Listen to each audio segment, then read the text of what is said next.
Ministerio Jesucristo, Rey y Señor, con el licenciado José Arroyo.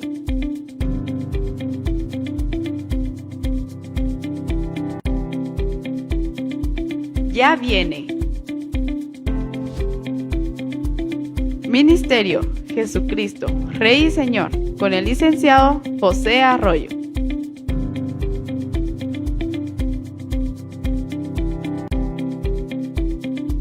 Ya viene. Ministerio Jesucristo, Rey y Señor, con el licenciado José Arroyo.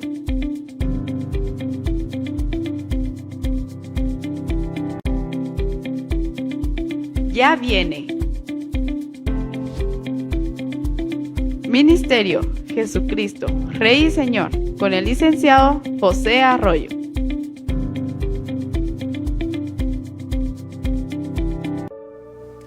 Muy buenas tardes, estamos acá nuevamente para un programa más del Ministerio Jesucristo, Rey y Señor.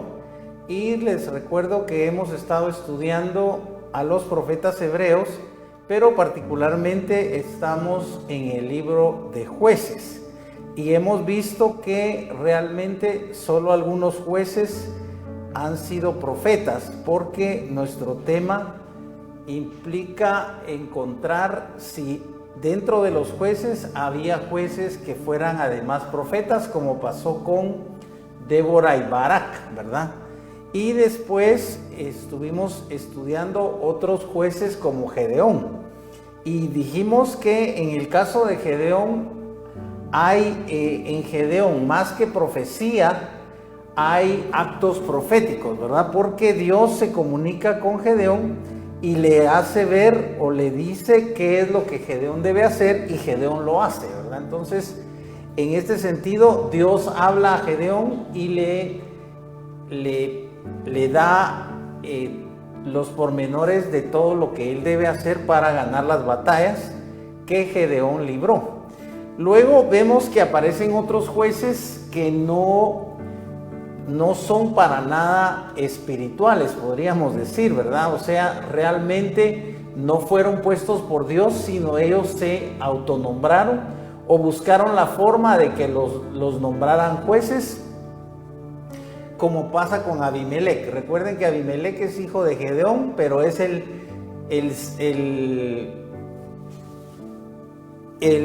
hijo 71, ¿verdad? Porque él había sido engendrado, dice, de una concubina de Gedeón, y ya tenía 70 hermanos, a los cuales dice la escritura que Abimelec asesinó, pero quedó uno, y prácticamente solo asesinó a 69, ¿verdad? Pero siempre es una cantidad terrible de personas a las cuales él asesinó para poder reinar. Y los de Siquem fueron los que lo nombraron rey. Prácticamente la escritura usa el término rey, así que desde el libro de Jueces ya el pueblo de Israel reconoce un rey, ¿verdad? Solo que sabemos que hasta en el libro de Samuel, del profeta Samuel, aparece el primer rey, por así decirlo, nombrado legalmente, que es Saúl, ¿verdad? Y que es nombrado a petición del pueblo, nombrado por el profeta Samuel. Mientras tanto, después de Abimelec, que juzga unos 3 años o gobierna unos 3 años Israel, y resulta que tiene que tener, tiene pelea contra Galaad, y recuerden que en esa pelea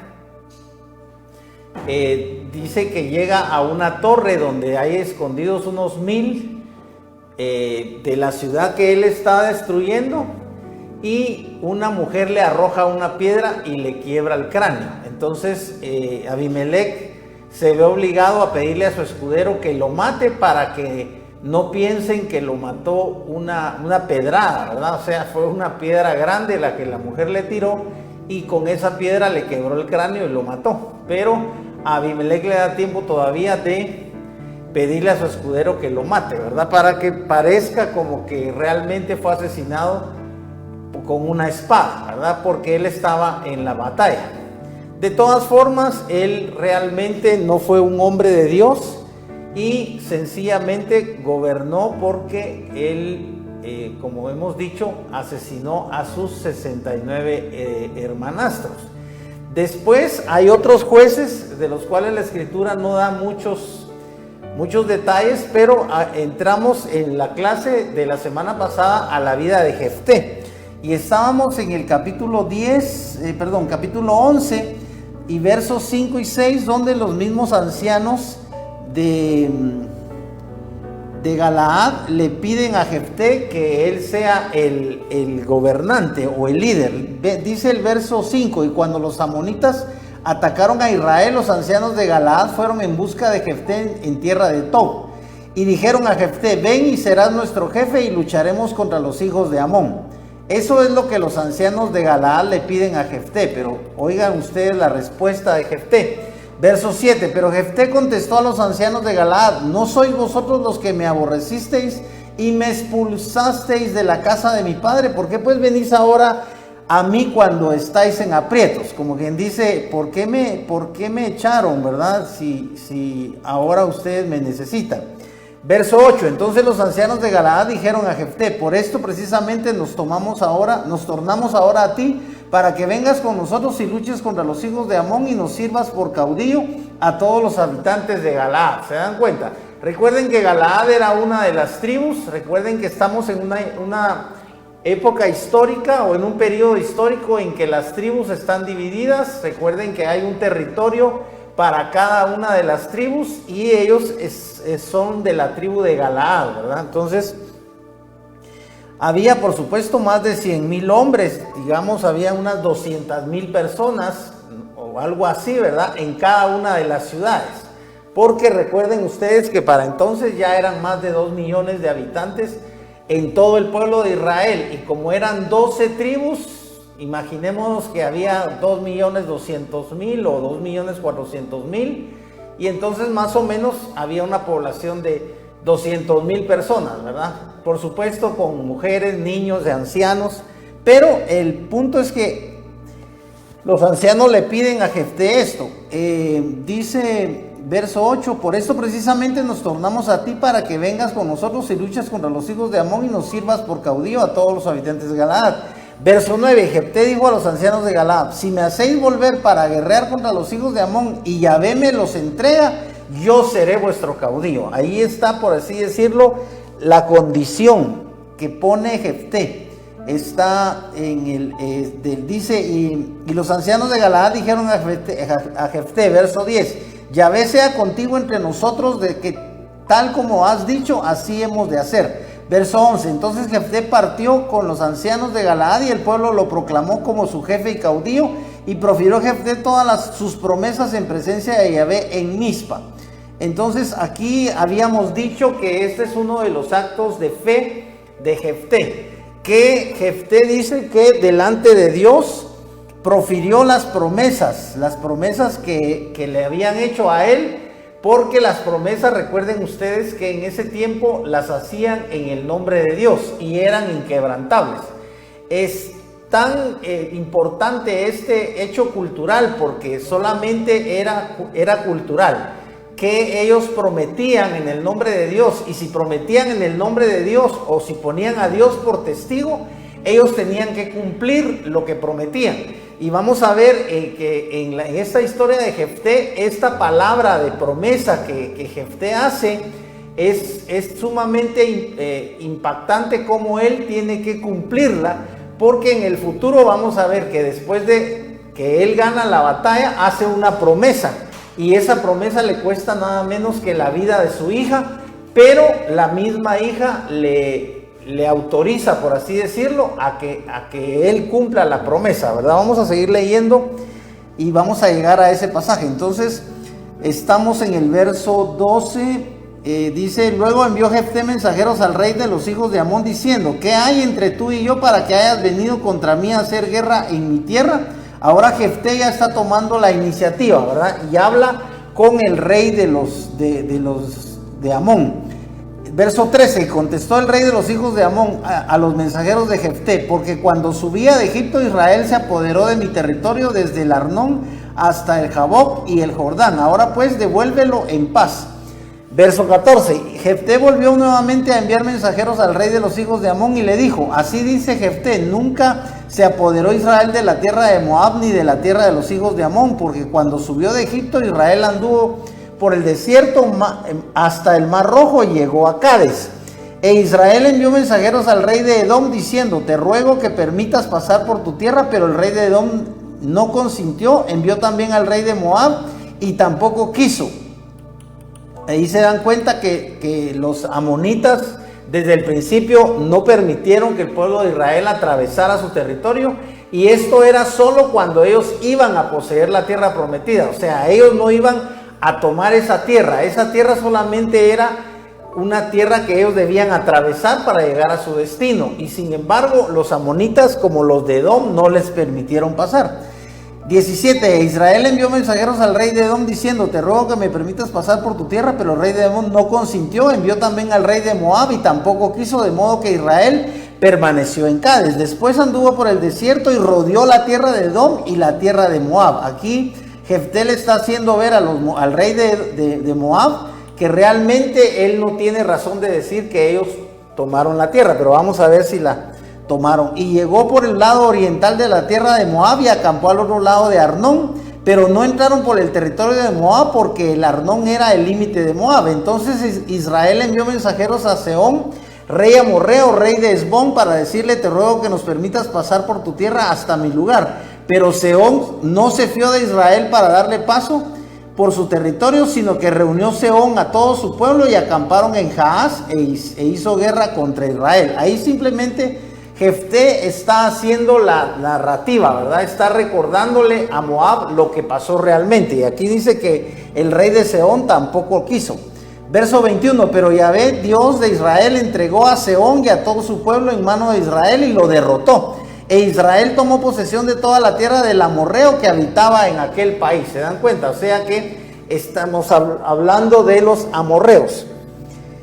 De suerte que se posesionaron de todo el territorio del amorreo, desde el Arnón hasta el Jaboc y desde el desierto hasta el Jordán. Y ahora que Yahvé Dios de Israel ha expulsado a los amorreos de delante de su pueblo Israel, ¿pretenderás tú desposeerlo? O sea que esa es una pregunta que Jefté le hace al rey de Moab. Dice, ¿acaso no desposees a quien Quemos, tu Dios, ha expulsado a favor tuyo? Así nosotros desposeeremos a todo aquel que Yahvé nuestro Dios ha expulsado de delante de nosotros. Y ahora, ¿vales tú más que Balac, hijo de Zippor, rey de Moab?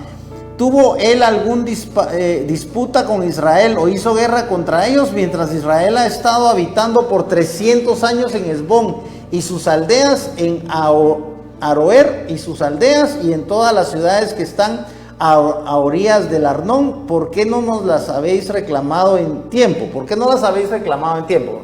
Ahí Jefté está realmente tratando de llegar tratando de hacer que el rey entre en razón, pero esto no va a ser posible porque la batalla es inevitable. Vamos a ver, vamos al verso 29, porque aquí ocurre algo muy interesante. Veamos, dice, estamos viendo entonces la batalla entre Jefté y los amonitas, ¿verdad? Verso 28, pero el rey de los amonitas no escuchó las palabras de Jefté, que Jefté le había enviado a decir. O sea, fue en vano. Él ya estaba decidido a que quería por la fuerza que los israelitas le devolvieran ese territorio, ¿verdad? Entonces el espíritu de Jehová, eso es muy importante, el espíritu de Yahvé vino sobre Jefté, el cual atravesó Galaad y Manasés, pasó a Mizpa de Galaad, y de Mizpa de Galaad fue hacia los hijos de Amón. E hizo Jefté un voto a Yahvé diciendo, aquí está el pasaje donde vemos que Jefté se apresura a prometerle a Dios algo que en ese tiempo parece ser que por razones culturales ellos, aunque recuerden ustedes que se había establecido el sacrificio de animales, pero no se había establecido el sacrificio de personas. Sin embargo, seguramente el pueblo de Israel, como tenían el Pentateuco, ¿verdad? Porque en ese tiempo solo tenían el Pentateuco, lo que había escrito Moisés, Y recuerden ustedes que en el Génesis la escritura habla de que Dios mismo le pide a Abraham que sacrifique a su hijo Isaac. Entonces resulta que Jefté parece que como las culturas, también las culturas que rodeaban al pueblo de Israel, recuerden que también eran paganos, seguramente ellos sí sacrificaban seres humanos a sus dioses. Pero el caso es que en este tiempo parece ser que los israelitas también tenían la creencia de que Dios aceptaba sacrificios humanos. Pero vemos que la escritura solo lo dice de Abraham, ¿verdad? Que Dios le pide que sacrifique a su hijo Isaac y Abraham lo hace. Pero sabemos que realmente Dios solo quería probar a Abraham y no le permitió que asesinara a Isaac.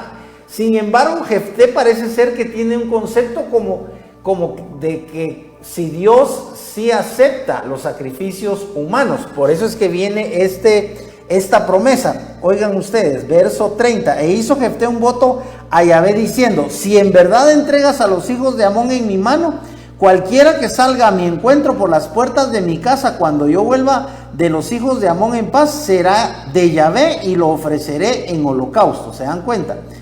Pero él está hablando definitivamente de cualquier persona que salga a su encuentro, porque un animal no, generalmente, digamos que los perros puede ser que salgan al encuentro del amo, ¿verdad? Cuando el amo ha estado ausente mucho tiempo y entonces llega a la casa y el perro es posible que salga a encontrarlo. Pero Jefté no estaba hablando de un animal, de una mascota, estaba hablando de un ser humano, el que lo saliera a recibir. Dice: cualquiera que salga a mi encuentro por las puertas de mi casa cuando yo vuelva de los hijos de Amón en paz será de Yahvé y lo ofreceré en holocausto. ¿Se dan cuenta? Entonces, verso 32. Así pues, Jefté fue hacia los hijos de Amón para guerrear contra ellos y Yahvé los entregó en su mano. ¿Se dan cuenta? O sea, aquí Jefté le está haciendo una promesa a Dios y definitivamente sí está, sí la va a cumplir, ¿verdad? Porque él ignora realmente quién va a salir a recibirlo. Y vamos a ver que para Jefté realmente la persona que sale a recibirlo no era una buena persona. Pero estamos acá en el verso, vamos a ver, 32 y verso 33. Y les provocó una muy grande derrota desde Aroer hasta llegar a Minit, 20 días y hasta la vega de las viñas. Así fueron humillados los hijos de Amón ante los hijos de Israel. ¿Se dan cuenta? O sea, Jefté es el vencedor en esta batalla. Esto aparece en el verso 32 y 33, ¿verdad? Ahora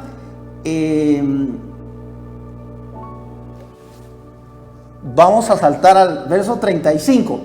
Y aconteció que verso 34, Jefté volvió a su casa en Mizpa y he aquí su hija salía a recibirle con panderos y danzas y ella era sola, única hija suya. Fuera de ella no tenía ni hijo ni hija. Y aconteció que al verla él se rasgó los vestidos y dijo: ay de mí, hija mía, me has abatido por completo y tú eres causa de mi perturbación, porque yo he abierto mi boca a Yahvé y no podré retractarme. ¿Se dan cuenta? Estamos aquí viendo simplemente un acto de una promesa de un hombre como es Jefté, que se la hace a Dios y le dice que si él le da la victoria contra los amonitas, que él va a sacrificar a la persona que salga a recibirle. Y en este caso vemos que la hija única, porque él solo tiene una hija, es la que sale a recibirle, ¿verdad? Entonces resulta que esta señorita, sin quererlo, ella de la alegría de que su papá ha regresado a salvo y que seguramente ha vencido, ¿verdad? Sale a recibirlo, dice, con panderos, y sale muy feliz a danzar, y resulta que esto le es motivo de pesar a Jefté, porque él ha hecho una promesa. ¿Por qué Jefté le hizo esta promesa a Dios? No sabemos. Él debió ofrecerle a Dios un sacrificio de animales o o simplemente debió pedirle ayuda, ¿verdad? Pero sabemos que el pueblo de Israel tiene muy arraigado, por así decirlo, tiene un principio, digamos, moral o religioso en relación a las promesas que ellos hacen a Dios. Son promesas que ellos no rompen, o sea, si ellos les prometen algo a Dios, por eso es que la Escritura dice que es mejor no prometer que prometer y no cumplir, ¿verdad? Entonces, incluso está en los Salmos y en los Proverbios que cuando les dice el proverbista al pueblo de Israel, cuando hagas voto a Jehová, no tardes en cumplirlo, ¿verdad? Entonces, nosotros vemos que esto es algo que no es cultural de los cristianos, ¿verdad? Los cristianos generalmente no prometemos, no estamos continuamente prometiendo a Dios, sino que los cristianos generalmente más le pedimos a Dios, ¿verdad? Le pedimos que tenga misericordia, que nos perdone, que nos restaure, que nos salve, ¿verdad? Que revele a nosotros a su Hijo Jesucristo. Por supuesto, los que son padres y tienen a sus hijos enfermos les piden a Dios que los sane, y que por supuesto ellos pues hacen lo posible, lo humanamente posible, visitando médicos y utilizando medicina, pero le piden a Dios generalmente sin prometerle, ¿verdad? Porque este es un asunto cultural más que todo de del pueblo de Israel, ¿verdad? Digamos que actualmente en relación a los pactos que se dan por televisión, que más que todo lo introdujo el canal, parece el canal 21, Enlace, introdujo el asunto de los pactos, que se puede pactar, entre comillas, con Dios a través de una ofrenda económica, ¿verdad? A través de dinero.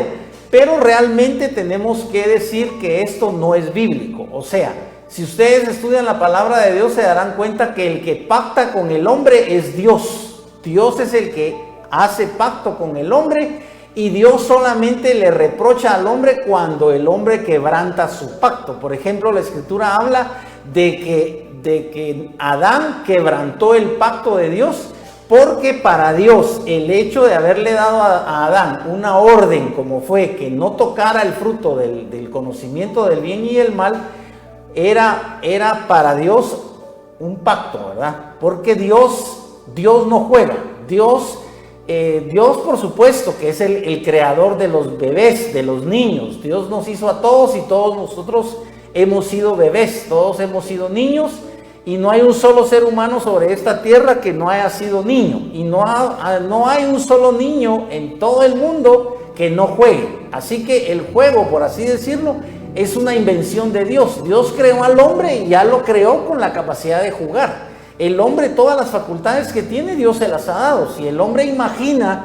si el hombre es capaz de soñar, es porque Dios se lo permite, es porque Dios lo creó así, con esa capacidad.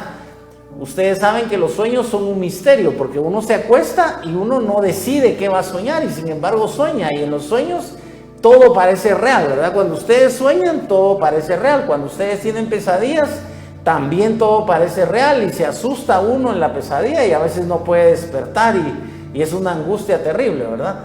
Gracias a Dios que los cristianos, aún en el sueño, la Biblia dice que Dios dará el sueño a aquellos a quienes Dios ama, ¿verdad? Entonces, pero el punto es que el pacto, para terminar con este tema del pacto en relación a la televisión, es simplemente un recurso que ha utilizado, por ejemplo, el Canal 21, y algunas iglesias y algunos pastores utilizan también este recurso, pero yo tengo que confesarles que esto no es bíblico. O sea, esto ha sido una decisión, por así decirlo, de los líderes del Canal 21, para que la gente ofrende, porque ustedes saben que no podemos comprometer a Dios de ninguna forma. O sea, nosotros no podemos hacer, entre comillas, obligar a Dios de ninguna forma a que Él haga algo. Dios es soberano. Nosotros podemos rogarle a Dios, nosotros podemos pedirle a Dios, nosotros podemos humillarnos delante de Dios, Nosotros podemos ayunar incluso. Recuerden ustedes que el rey David, recuerden que a raíz de que pecó con Betsabé, ella dio a luz un bebé y este bebé se enfermó. Y entonces dice que el rey David estuvo orando y ayunando por ese bebé, pero cuando el bebé murió, David terminó con su ayuno y ya no lloró más porque él tenía que aceptar la voluntad de Dios. O sea, David quería que Dios le permitiera a ese bebé que viviera, pero Dios no lo quiso así. Así que nosotros podemos rogarle a Dios, nosotros podemos interceder, nosotros podemos humillarnos, podemos ayunar y podemos rogarle a Dios, pero recuerden que Cristo nos enseñó que debe hacerse la voluntad de Dios. Jesús dijo: hágase tu voluntad en la tierra como en la tierra como en el cielo. O sea, esa es la gran enseñanza de Cristo. Nosotros no podemos de ninguna forma, a través de dinero, a través de promesas, nosotros le podemos decir a Dios: Señor, si tú salvas a mi hijo, yo te prometo que voy a servirte. Nosotros podemos hacer ese tipo de promesas, ¿verdad? Nosotros podemos decirle: Señor, si tú me sanas de tal enfermedad, yo te prometo que te voy a servir. Es lo único que podemos prometer, ¿verdad? Porque a Dios no necesita de nosotros, Dios no necesita de nada. ¿Qué le podemos ofrecer a Dios? Si nosotros no le podemos ofrecer un sacrificio de 1000 o 10,000 animales, ¿verdad? Porque ya Dios ni siquiera utiliza esos sacrificios. Desde que Cristo murió, los sacrificios quedaron abolidos, ya no se necesita sacrificar nada. Entonces, ¿qué le podemos ofrecer a Dios? Pero la gente sí, hay personas que le dicen al Señor: Señor, si tú me sanas de esta enfermedad, yo te voy a servir, o yo voy a patrocinar alguna iglesia, ¿verdad? Podría ser, pero de ninguna manera nosotros podemos pretender que a través de dinero, si vamos a dar $100, $1,000, $10,000, los que pueden dar dólares, ¿verdad? Nosotros hablaríamos de 1,000 quetzales, 10,000 quetzales, no sé. ¿Quién se atreva a dar una ofrenda de 100,000 quetzales? Es posible que haya, ¿verdad? Pero el punto es que no podemos condicionar a Dios de ninguna forma. Por eso es que les explico esto, porque realmente tú no puedes entrar en pacto con Dios, porque Dios es el que hace los pactos. Recuérdate que hasta hay una canción que hizo Marcos Witt que se llama Dios de Pactos, porque el que hace los pactos es Dios, no eres tú. No soy yo, no es el director del Canal 21, con todo el respeto que nos merezcan todos los que trabajan en el Canal 21 o en el Canal 27 o en cualquier iglesia, no importa la iglesia que sea.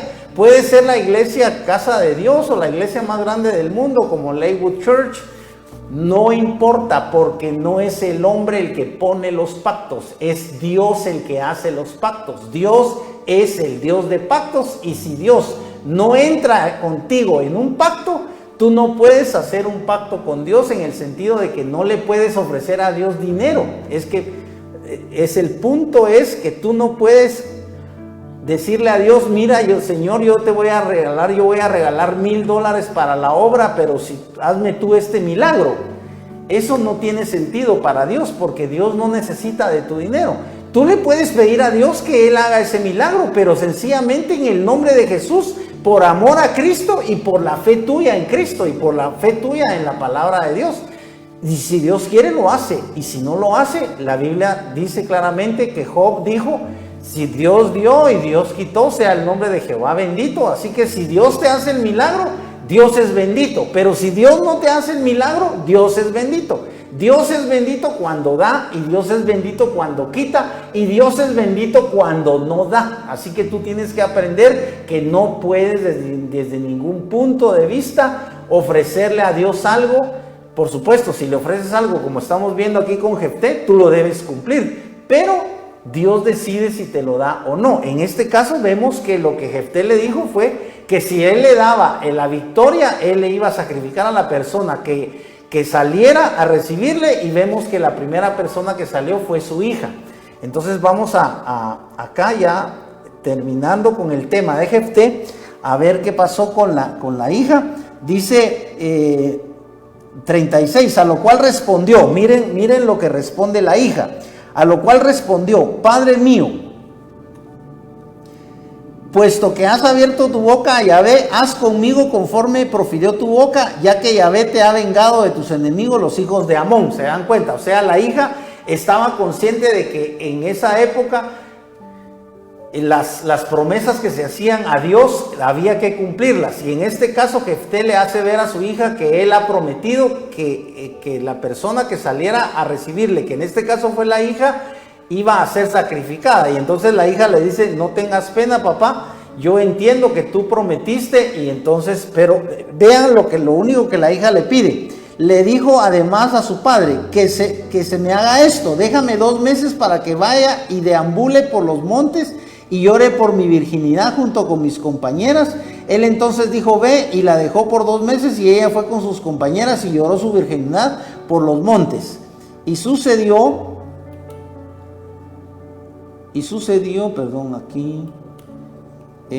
que pasados los 2 meses volvió a su padre, el cual cumplió con ellas el voto que había hecho, y ella nunca conoció varón, y se hizo costumbre en Israel. ¿Se dan cuenta? O sea, él cumplió el voto, que era sacrificarle a su hija a Dios porque se la había ofrecido. Pero esto es un asunto entre Dios y él, ¿verdad? En ese tiempo Dios no había instituido. Si nosotros buscamos en el Antiguo Testamento, digamos, en los libros donde están las leyes, como Levítico, en Levítico están todas las leyes relacionadas con los sacrificios, y también en Deuteronomio sabemos que es una recapitulación de las leyes. Y aquí están también algunas leyes, pero no hay leyes respecto del sacrificio humano. O sea, el sacrificio humano no es un tipo de sacrificio que sea parte de la liturgia o parte de la religión hebrea, ¿verdad? Esto sabemos que se da más en culturas paganas. Por ejemplo, los que ven Netflix saben que hay una serie que se llama Vikingos, y los vikingos, pues obviamente, seguramente todo lo que sacan allí acerca de los vikingos está basado en la historia, ¿verdad? Está basado en hechos reales, y los vikingos sí hacían sacrificios humanos. Por ejemplo, como ustedes saben que los vikingos creían en Odín, ¿verdad? Que era el dios supremo para ellos. Ellos asesinaban a alguien que se ofreciera a morir, porque enviaban a esta persona que se ofrecía en sacrificio, lo enviaban supuestamente de mensajero, entre comillas, ¿verdad? Porque esta persona iba a morir. Él se ofrecía y lo mataban, pero supuestamente el alma de esta persona iba de mensajero a los dioses, ¿verdad? Eso creían ellos. Pero ustedes saben que después de la muerte no hay forma de saber qué pasa con el alma, si realmente el alma va a Dios inmediatamente, o si el alma duerme, ¿verdad? Porque ya hemos estudiado también que es posible que lo que pase es que sencillamente cuando el hombre muere, el alma duerme, porque recuerden que está en Tesalonicenses la cita que dice que los muertos en Cristo resucitarán primero. Entonces eso quiere decir que los que han muerto en Cristo están muertos y van a ser resucitados. Y si ya estuvieran con Dios, no tendría, por así decirlo, sería otro proceso, ¿verdad? O sea, ¿cómo es posible? Ya están con Dios, pero su cuerpo está acá, y cuando venga Cristo y van a ser transformados, van a ser resucitados. O sea, esa alma que ya está con Dios va a bajar al cuerpo, como que no tiene mucho sentido, ¿verdad? Es probable que realmente, porque no sabemos, nadie está con Dios todavía. O sea, todo el mundo que ha muerto, sobre todo los que han muerto en Cristo, están durmiendo, esperando la resurrección. Por eso es que va a haber una resurrección. La Escritura lo dice claramente. No tenemos pruebas de que realmente inmediatamente cuando tú mueras, ¿verdad? Porque todos vamos a morir, tú vas a morir, yo voy a morir. A ti seguramente se han muerto parientes tuyos, no sé, tus padres, tus abuelos. Mis padres murieron desde hace muchos años, desde el año 84 y 85, imagínate. Mi abuelita murió en el 94, y así se me han muerto, por ejemplo, ya tengo 5 hermanos que han muerto. Entonces todos vamos a morir, pero no podemos saber si ya en cuanto mueran se van al cielo. La gente, por supuesto que incluso los pastores predican, ¿verdad? Que en cuanto alguien muere ya está en la gloria con Dios, y entonces tienen que consolar a los deudos y les dicen: hermano, no tenga pena, su mamá o su hijo o su hermano ya está con el Señor, ya está allá en la gloria. pero eso, hermanos, no se puede probar, no se puede saber, porque claramente la Escritura dice que nadie ha ido al cielo. O sea, nadie puede ir al cielo. No podemos enviar a un corresponsal de CNN o de algún noticiero guatemalteco, no lo podemos mandar al cielo para que vaya a entrevistar a Dios y vaya a ver si realmente ahí están todos los que han muerto desde hace miles de años. Se pueden imaginar ustedes. O sea, es un misterio, no se puede saber eso. Pero aquí Jefté cumple su promesa y sucede que él sencillamente ofrece en sacrificio a su hija. Ahora, Jefté dice en el capítulo 12 y verso 7 que él solo gobernó 7 años. Dice verso 7 del capítulo 12: y juzgó Jefté a Israel 6 años, y murió Jefté Galaadita, y fue sepultado en una de las ciudades de Galaad. Después de él juzgó a Israel Isbán de Bet-Lehem. Bueno, ese es otro personaje, pero vamos a entrar, para terminar, en lo que dice ya el capítulo 13 y verso 1, porque después de Jefté ocurre esto, que vamos a leer acá. Dice: pero los hijos de Israel volvieron, fíjense bien ustedes, volvieron a hacer lo malo ante los ojos de Yahvé, y Yahvé los entregó en poder de los filisteos durante 40 años. ¿Se dan cuenta, hermanos? Estamos viendo acá porque queremos saber si realmente quiénes de los jueces fueron profetas y quiénes no. Y estamos viendo acá que realmente en este caso resulta que Jefté no fue un profeta. O sea, él solamente declaró los votos ante Dios y también le prometió nada menos que un sacrificio humano, ¿verdad? Y lo cumplió, pero no dice que, también dice por supuesto que vino el Espíritu de Dios sobre Jefté, pero en este caso lo capacitó para que fuera a la batalla, para que tuviera valor, seguramente para que fuera hábil, porque recuerden que Dios da diferentes dones. Cuando ustedes leen en el Antiguo Testamento, en el libro de Éxodo, cuando se construye el arca, vemos que Dios le dice a Moisés que él mismo le ha dado a ciertos hombres, les ha dado el arte, les ha dado la habilidad de hacer cosas artísticas. Y en el Antiguo Testamento vemos que esto viene de parte de Dios. O sea, estos personajes que elaboraron el arca digamos, todos los utensilios del tabernáculo, ¿verdad? Que hicieron el arca, que tuvieron que cubrirla de oro, que hicieron el candelabro, que hicieron la mesa de la proposición. También la mesa estaba cubierta de oro. Recuerden que el arca del pacto tenía 2 serafines que estaban labrados en oro, ¿verdad? Y que estaban con sus alas extendidas hacia abajo, uno frente al otro, en señal de adoración, ¿verdad? Porque sabemos que el arca es un símbolo, era un símbolo, porque ya no existe, ya se perdió y nunca encontraron el arca.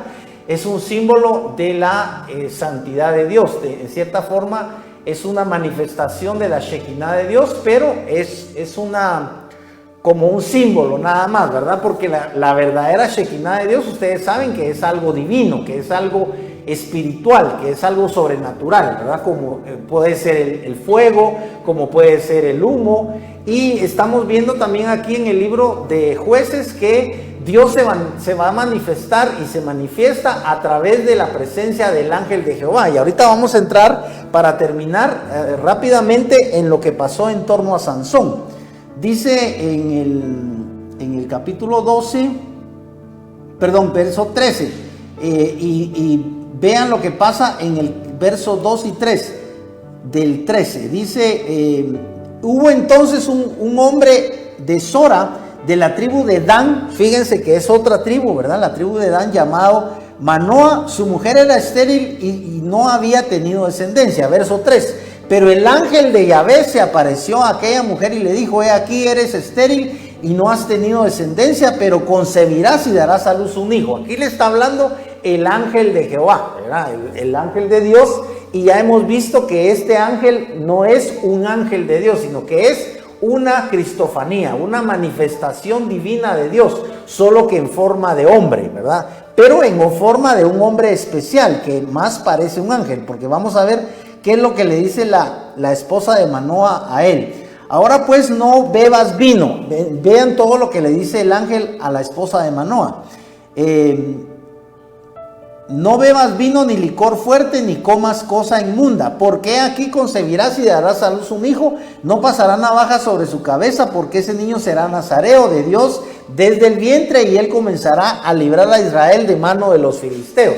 Se fijan, aquí hay una manifestación del ángel de Dios que está hablando con una mujer estéril, que es la esposa de Manoa, y le está diciendo que ella es estéril porque él es el ángel de Dios. O sea, ¿cómo sabía que ella era estéril? Eso solo lo sabía el propio esposo, ¿verdad? Tal vez los familiares, las personas cercanas a la esposa de Manoa, pero aquí vemos que el ángel de Dios tiene esa sabiduría, él sabe todo, y él estaba informando a esta mujer que iba a dar a luz un hijo. Dice, la mujer fue entonces y habló a su marido diciendo, un varón de Dios vino a mí, y su aspecto era como el aspecto de un ángel de Dios. Se fijan, o sea, era algo especial, algo espectacular, diciendo, muy terrible, y no le pregunté de dónde era, ni él me declaró su nombre. Vean qué interesante.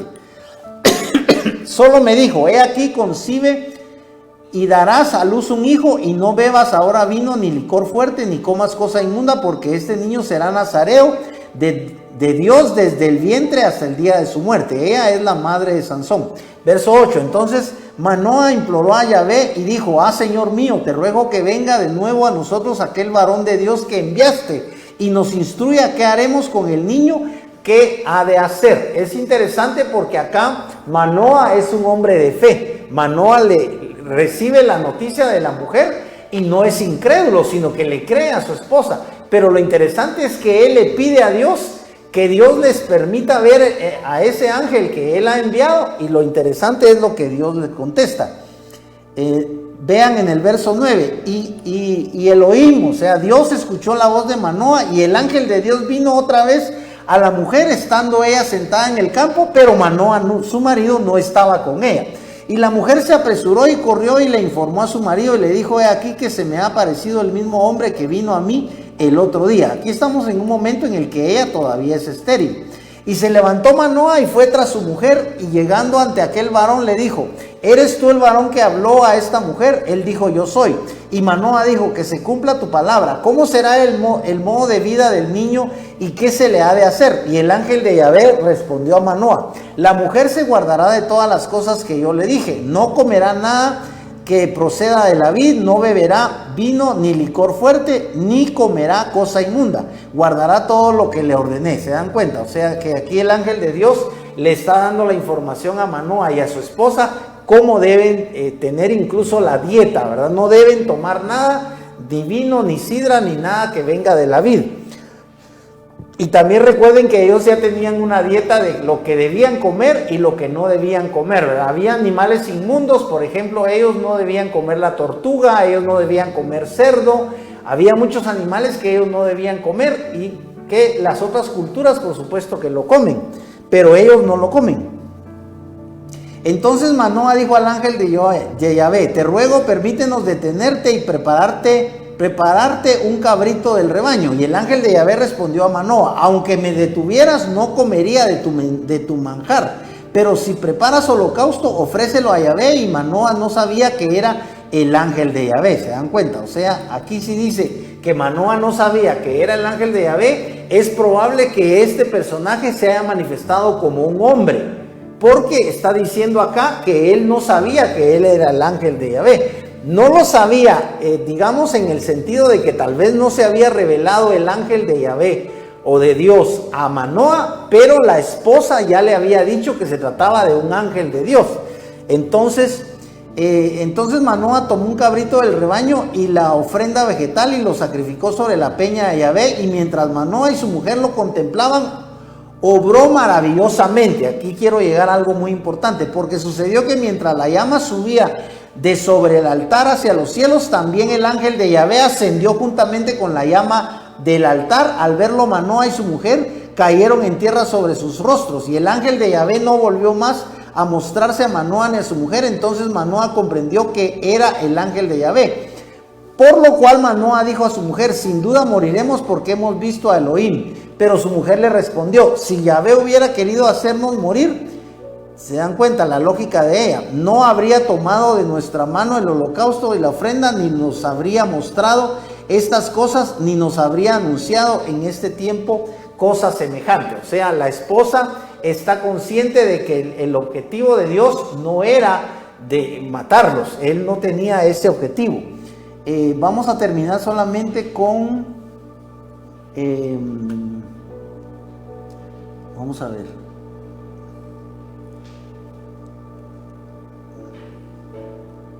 Así, esto está en el 13:18. Vamos a leer en el 13:18 para terminar. Dice: y el ángel de Yahvé respondió a Manoa. Vean el verso 17. Y dijo Manoa al ángel de Yahvé: ¿cuál es tu nombre para que te honremos cuando se cumpla tu palabra? Y el ángel de Yahvé respondió a Manoa: ¿por qué preguntas mi nombre si ves que es oculto? Es interesante porque en la edición de la Reina Valera no dice que es oculto, sino dice es admirable. Esto quería decírselos porque aquí en esta versión, recuerden que esta versión que estoy usando es la versión stuttgartense, ¿verdad? La de Stuttgart. Pero en la Reina Valera lo interesante es que acá la palabra oculto no aparece, sino aparece la palabra admirable. Cuando el ángel de Dios le contesta a Manoa, le dice: yo soy admirable. Y recuerden que admirable es uno de los nombres divinos. Así que es uno de los nombres de Cristo. Esto podría demostrar que el que se apareció en este caso a los padres de Sansón es nada menos que una cristofanía, ¿verdad? Una manifestación divina de Jesucristo. Porque cuando la Escritura habla del ángel de Dios, estamos seguros de que es una cristofanía, es una teofanía, es una manifestación de Dios en forma de ángel o en forma de hombre o en forma de general, pero se le da el título de el ángel de Jehová, ¿verdad? Y algunos lo pueden ver realmente como un ángel y otros lo pueden ver sencillamente como un hombre, aparentemente común y corriente, pero vemos acá que este personaje que es el ángel de Jehová le hace ante ellos un milagro, porque cuando ellos hacen el sacrificio, dice que el ángel levita, o sea, vuela, porque dice claramente, estamos en el verso 17, vamos a ver, 20. Y porque sucedió que mientras la llama subía de sobre el altar hacia los cielos, también el ángel de Yahvé ascendió juntamente con la llama del altar. Al verlo, Manoa y su mujer cayeron en tierra sobre sus rostros, y el ángel de Yahvé no volvió más a mostrarse a Manoa ni a su mujer. Entonces Manoa comprendió que era el ángel de Yahvé. ¿Se dan cuenta? El ángel de Jehová. Él hizo este milagro, ¿verdad? Que él voló o levitó, por así decirlo, sobre el humo del sacrificio y desapareció. Entonces fue una manifestación divina. Muy bien, hemos llegado al final de este programa. Vamos a orar dando infinitas gracias a Dios por su palabra. Padre, te damos infinitas gracias, Señor, por tu palabra. Padre, que todos los televidentes hayan siempre recibido de parte tuya alguna palabra de ánimo, alguna palabra que aumente su fe. Señor, sobre todo estamos orando por aquellos que aún no se han entregado a Cristo. Si tú no te has entregado a Cristo, cualquier tarde en este preciso momento es la tarde adecuada. Tú no tienes control sobre el futuro.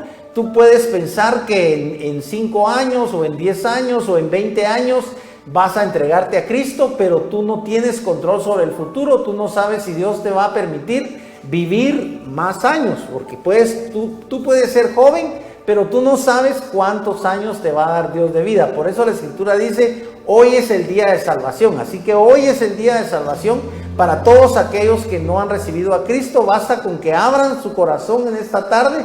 Tú que estás ahí en tu casa, solamente cierra tus ojos y concéntrate en la persona de Jesucristo y dile: Señor Jesús, te pido perdón por mis pecados, te ruego que tú entres en mi corazón, te ruego que tú me des la salvación de mi alma, te ruego que tú limpies mi alma con tu sangre poderosa y me des el nuevo nacimiento para convertirme en un genuino hijo tuyo.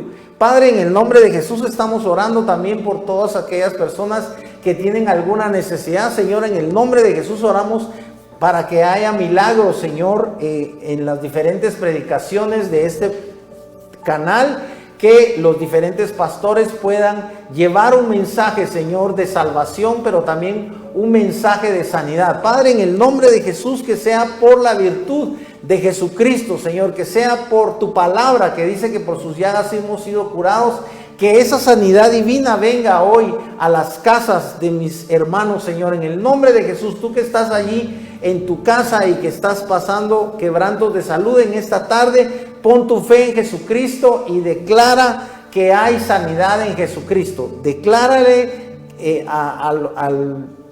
al ambiente que haya en tu casa que hay libertad en Jesucristo, que hay salvación en Jesucristo, que hay sanidad en Jesucristo. Tú tómate de esa palabra de fe, tómate de esa palabra que ya está escrita, donde dice que por sus llagas hemos sido curados. Padre, en el nombre de Jesús, que sea el dedo divino de tu Espíritu Santo, Señor, el que obre en el cuerpo de mis hermanos. Padre, también estamos orando por los niños, Señor, para que tú los cubras con tu sangre poderosa, Señor. Guarda cada uno de los niños de mis hermanos, Señor, en el nombre de Jesús, sobre todo los adolescentes, Padre, que no sean objeto de la maldad que hay en este mundo, Señor. Guárdalos, cuídalos, líbralos, Señor, de toda la influencia que no viene de ti, Padre. En el nombre de Jesús, que ellos sean libres de las drogas, Señor, que ellos sean libres de las malas y que ellos sean libres de la violencia. Padre, en el nombre de Jesús, oramos por aquellos que tienen problemas psicológicos, Padre, en el nombre de Jesús, para que haya milagros, Señor, de liberación en sus hogares. Padre, te damos infinitas gracias por todo lo que tú haces a través de tu palabra, y oramos específicamente, Señor, para que tu palabra siempre no regrese vacía, sino que haga aquello para lo cual tú la has enviado. Padre, te damos gracias infinitas en el nombre poderoso de Jesús. Amén y amén.